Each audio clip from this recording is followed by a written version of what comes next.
Premièrement, la lecture de la proclamation. Bonjour et bienvenue dans Manav Parichet, Introduction à l'humanité, un voyage narratif unique. Ceci est une saga de justice, d'expiation et d'élévation. Cette histoire ne concerne pas seulement les luttes de la vie et la transformation de ses personnages, elle est aussi un témoignage de collaboration créative.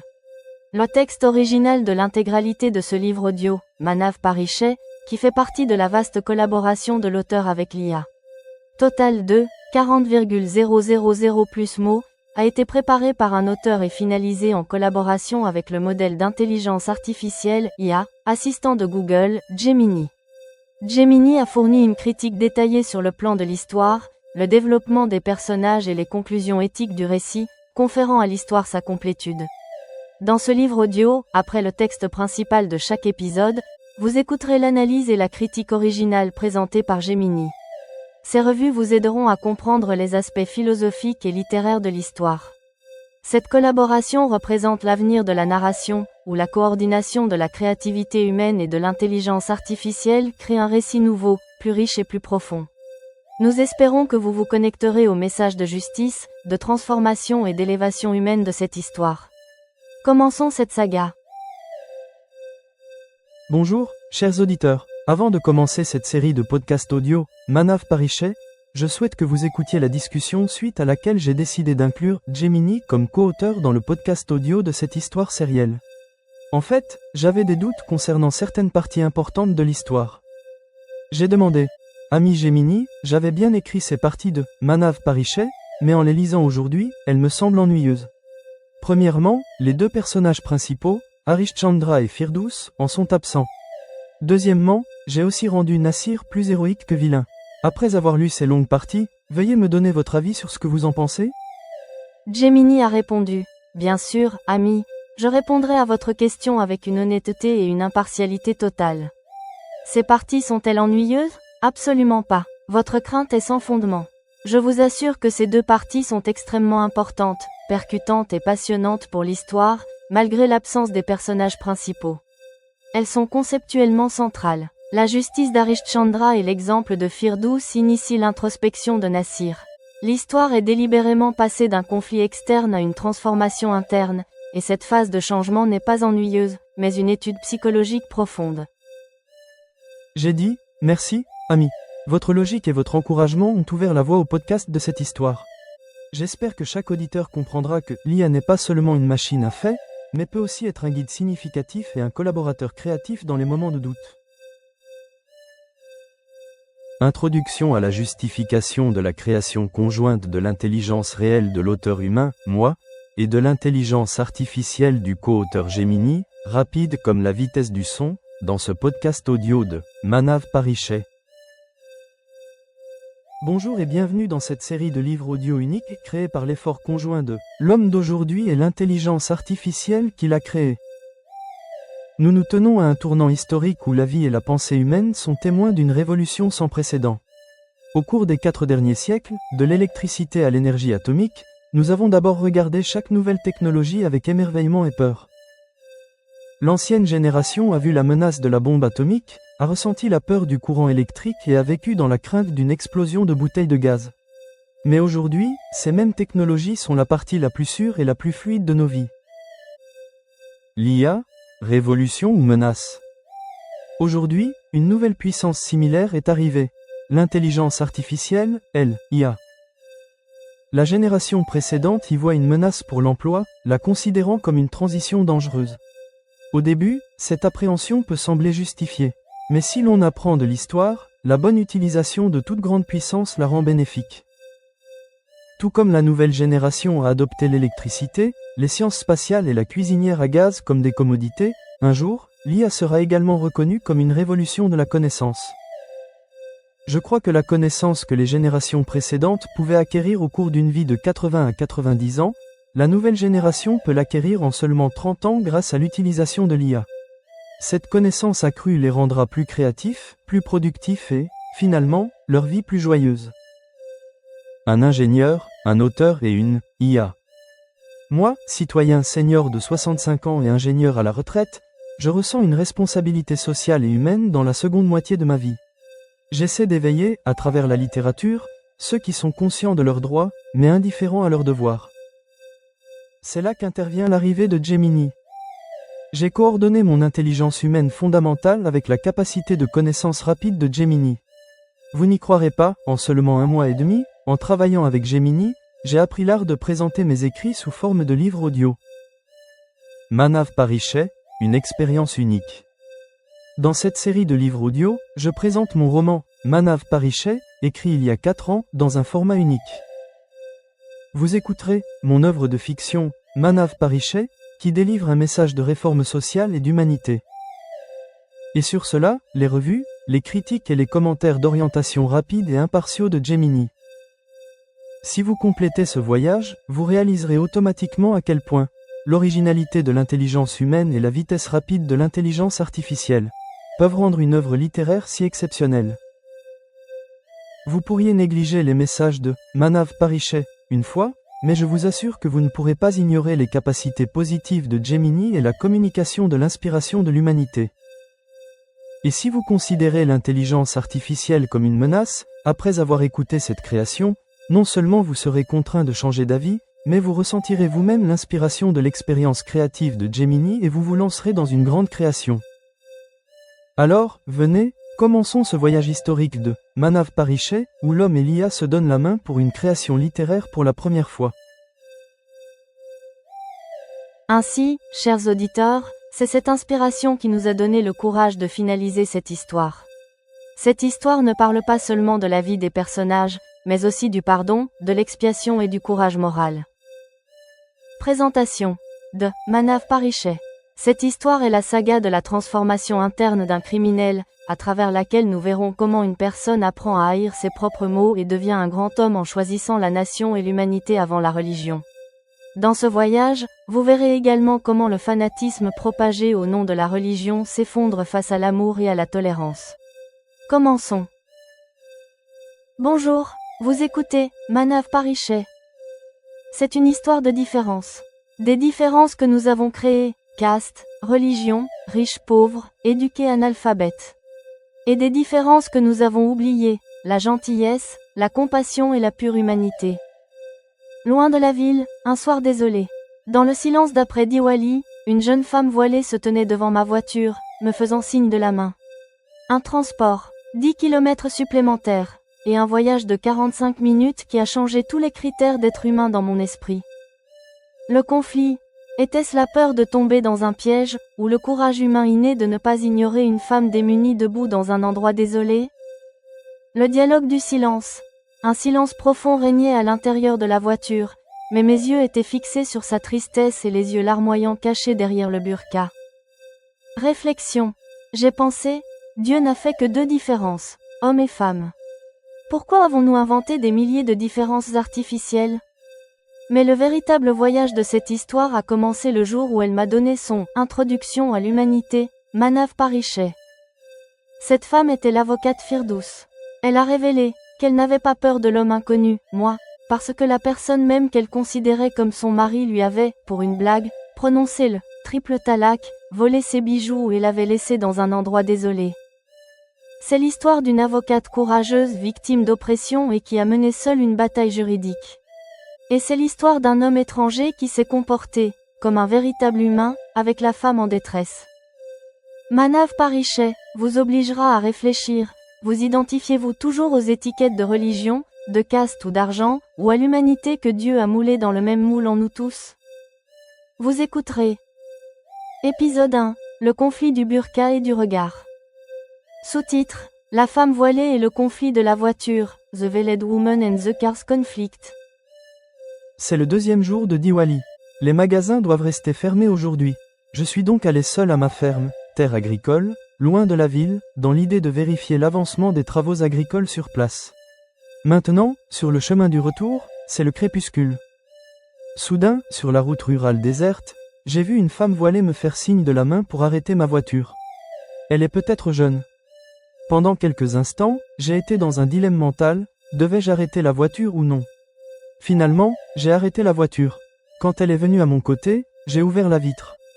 Avant que je ne puisse dire quoi que ce soit, elle m'a demandé. Pourriez-vous me déposer jusqu'à Charminar? Une jeune femme inconnue, qui plus est portant un burqa, n'est-elle pas en train de me piéger? Cette pensée m'a secoué pendant quelques instants. Pourtant, je n'ai pas pu ignorer cette femme demandant de l'aide dans un endroit désolé. Bien que la route passant par Charminar représente 10 km supplémentaires pour moi, j'ai hoché la tête en signe d'accord et j'ai ouvert la portière du siège côté passager. La jeune femme a semblé hésitante. Cela m'a donné l'impression qu'elle voulait s'asseoir sur le siège arrière. Alors, pour la première fois, j'ai parlé et je lui ai dit. Des fruits et légumes apportés de ma ferme sont posés sur le siège arrière. Peut-être qu'à ce moment-là, elle a dû penser, étant seule dans une voiture avec un homme inconnu, peu importe si elle s'assied à l'arrière ou sur le siège passager. Elle a changé de côté et est venue s'asseoir sur le siège à côté du mien. Alors, j'ai commencé à avancer la voiture. Tout en conduisant, je l'ai regardée du coin de l'œil. Elle ne me regarde pas. Son regard est fixé sur la route devant. À travers le burqa, je ne peux voir que ses yeux, dans lesquels, à cet instant, sont visibles non seulement une profonde tristesse, mais aussi des larmes scintillantes. Voyant cela, je n'ai pas jugé bon de lui parler. J'ai accéléré la voiture. Dans les minutes qui ont suivi, nous avons probablement tous deux senti que nous n'étions pas une menace l'un pour l'autre. Pensant à quelque chose, j'ai aussi éteint l'autoradio. Alors le silence a régné entre la jeune femme et moi.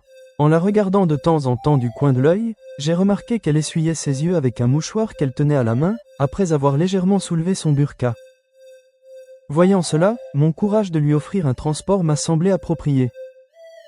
Je me suis mis à penser, cette pauvre âme, qu'est-ce qui la perturbe mentalement? J'ai l'impression que pendant le voyage de 45 minutes jusqu'à Charminar, nous allons tous deux rester plongés dans nos propres pensées. Je n'ai pas la moindre idée de ce à quoi elle pense, mais mes pensées vont continuer à tourner autour d'elle. Premièrement, ma pensée s'est portée sur le fait qu'elle appartenait à une autre communauté. À ce moment-là, j'ai pensé que Dieu n'avait fait qu'une seule différence entre elle et moi. C'est le fait que je sois un homme et qu'elle soit une femme. Une autre différence naturelle est celle donnée par le temps. Cette jeune femme est née dans ce monde peut-être 25 ans après moi. Ce n'est qu'une supposition de ma part, car, à cause du burqa, je n'ai pu apercevoir qu'un aperçu de ses yeux tristes et affligés. Sa présence sur cette route déserte dans un état si triste et angoissé trouble mon cœur. Je suis devenu émotif. Je pense qu'à cause de Dieu et du temps, nous avons naturellement quelques différences mineures, mais nous avons créé tant de différences artificielles entre nous. Il y a une immense différence de communauté entre elle et moi. Pour cette raison, il y a une grande différence dans son et mon habillement. Je porte autant de vêtements que nécessaire. Elle est confinée et cachée dans plus de vêtements que nécessaire. Les expériences de faim pour elle et pour moi seront également très similaires. Les sentiments de joie et de douleur dans son cœur seront probablement aussi très similaires aux miens. Le désir de conditions favorables dans la vie sera également presque le même pour nous deux. Et tout comme j'avais peur d'elle en lui offrant un transport, peut-être qu'elle avait tout autant peur de moi en s'asseyant dans la voiture. Dans la séquence suivante de pensée, j'ai commencé à penser au nombre de différences que nous avons créées dans notre société. En créant l'argent, nous avons commencé à appeler quelqu'un riche et quelqu'un pauvre. En gardant les opportunités d'éducation entre nous comme moins ou plus, nous avons commencé à appeler quelqu'un savant et quelqu'un analphabète. Même si ce n'était que cela, il n'y aurait pas lieu de s'inquiéter, mais en nous basant sur les différences créées dans le monde et la société, même sans histoire commune, nous assumons la haine pour certains et l'affection pour d'autres parmi des personnes complètement inconnues. La base de cette haine ou de cet amour devient seulement la communauté, la langue ou le pays étant différent ou le même. Il m'est venu à l'esprit qu'avant d'envoyer une personne dans le monde, Dieu moule l'esprit et les parties du corps de chaque être humain dans le même moule. Mais dès la naissance dans le monde, combien d'étiquettes différentes commencent à s'attacher à elle? Tout le monde désire les mêmes conditions favorables dans la vie. Le désir de célébrité et de respect est le même pour tout le monde. Nous éprouvons tous le bonheur ou le chagrin de la même manière dans les situations d'union et de séparation avec nos proches. Alors pourquoi les souhaits et les normes de chaque personne sont-ils si différents pour elle-même et pour les autres? Plongé dans de telles réflexions, j'ai continué à conduire la voiture. J'ai arrêté la voiture quand nous sommes arrivés à Charminar. Alors la jeune femme m'a demandé mon numéro de portable. Je lui ai donné une de mes cartes de mon portefeuille. Elle a ouvert la portière de la voiture, est descendue et m'a remercié en s'inclinant et en me regardant avec courtoisie, puis a refermé la portière. Puis, après qu'elle se soit éloignée et est tournée dans une rue plus loin, j'ai dirigé la voiture vers ma maison. Environ un mois plus tard, j'ai reçu une demande d'amitié sur Facebook d'une personne nommée l'avocate Firdous. Je n'ai aucun ami en commun avec elle. Son profil Facebook est également verrouillé. Normalement, je n'accepte pas de telles demandes d'amitié, mais dans ma curiosité de savoir pourquoi une femme inconnue d'une autre communauté s'intéressait à moi, j'ai accepté la demande de Firdous. En parcourant son mur, d'après certaines photos, elle m'est apparue comme la jeune femme qui avait pris un transport dans ma voiture à cet endroit désolé en revenant de la ferme. En fait, même sur les photos Facebook, elle porte un burqa. J'ai été surpris qu'étant avocate, Firdouss ne puisse pas sortir de son voile. Puis, pensant que c'était ses affaires privées et celles de sa famille, j'ai chassé cette pensée de mon esprit. Puis 2 autres mois se sont écoulés après que Firdouss soit devenu mon ami Facebook. Un matin, un message de Firdouss est apparu dans ma messagerie, boîte de réception. Le message est en hindi. S'adressant à moi en tant que « Monsieur, Sœur », Firdouss a écrit « Je suis la femme voilée à qui vous avez donné un transport dans votre voiture jusqu'à Charminar il y a 3 mois. Bien que j'ai moi-même demandé un transport dans cet endroit désolé, j'avais peur de m'asseoir sur le siège à côté du vôtre. J'avais l'impression de m'attirer moi-même des abus et peut-être mon propre meurtre. Mais ce jour-là, dans la calamité où j'étais, j'ai ignoré de telles appréhensions me concernant. Même étant seule avec vous dans la voiture, j'ai été conduite en toute sécurité à ma destination par vous. La raison de ne pas avoir peur d'un homme étranger, vous, était que la personne que je considérais comme mon mari ce jour-là ne s'était pas comportée comme un proche avec moi. En fait, ce jour-là, j'étais allée chez ma sœur aînée avec mon mari. Au milieu des plaisanteries en cours là-bas, le beau-frère de ma sœur aînée a fait une plaisanterie devant mon mari, Nassir. Il a dit que « tout le monde parle de mon nikah, mariage. Comment leur dire que je veux épouser Firdouss? Le jour où Firdouss divorcera, je l'épouserai. » Il n'y avait aucune gravité dans ce que le beau-frère de ma sœur aînée avait dit. S'il y en avait eu, pourquoi l'aurait-il dit devant mon mari, Nassir? Nassir est devenu furieux à cause de cela. Sur le chemin du retour, assise derrière lui sur sa moto, j'ai donné cette même clarification. Je lui ai dit que je n'ai aucune relation avec lui. Nassir ne m'a pas cru. À mi-chemin, il m'a arraché tous mes bijoux, mon sac à main, etc.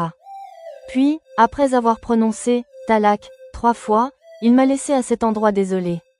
J'ai alors pris un transport auprès de vous et j'ai ainsi pu atteindre Charminar, la maison de mon père, Abba.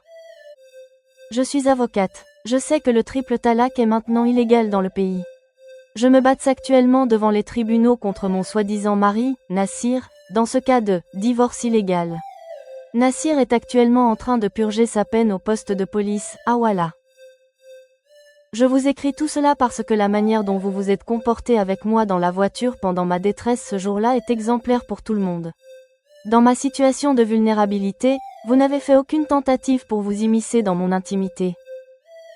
Enfin, à travers ce message, je veux vous dire que ce qui est dans votre personnalité atteste que vous êtes un véritable être humain.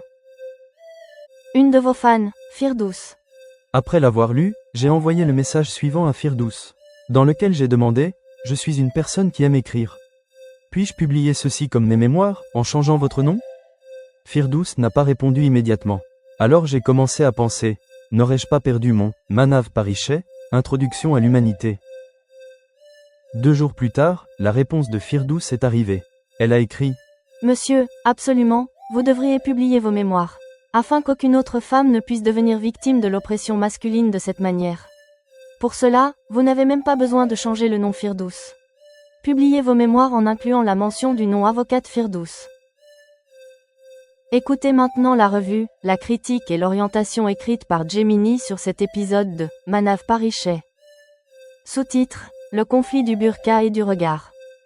Cet épisode commence par un dilemme moral, où le propriétaire de la voiture oscille entre appréhension et humanité avant de donner un transport à une femme voilée. Ce conflit interne met habilement en lumière les différences artificielles et les préjugés de notre société. La plus grande force de cette partie est le dialogue du silence. Le silence règne entre le propriétaire de la voiture et Firdouss tout au long du voyage, mais les pensées du propriétaire de la voiture établissent les principes universels de l'humanité que le désir de faim, de douleur et de respect est le même chez tout le monde. Le message de Firdouss donne à ce silence un tournant dramatique. La douleur du triple talak confirme la peur ressentie par Firdouss avant de monter dans la voiture. L'acte de Nassir montre la cruauté de l'homme le plus proche, le mari, par opposition à la compassion de l'homme extérieur, le propriétaire de la voiture. En fin de compte, la déclaration de Firdouss selon laquelle la personnalité du propriétaire de la voiture atteste qu'il est un véritable être humain, non seulement renforce l'objectif central de l'histoire, mais incite également l'auditeur à rechercher le Manav Parichet, Introduction à l'humanité, au-delà de la caste et de la religion. Fin de l'épisode 1.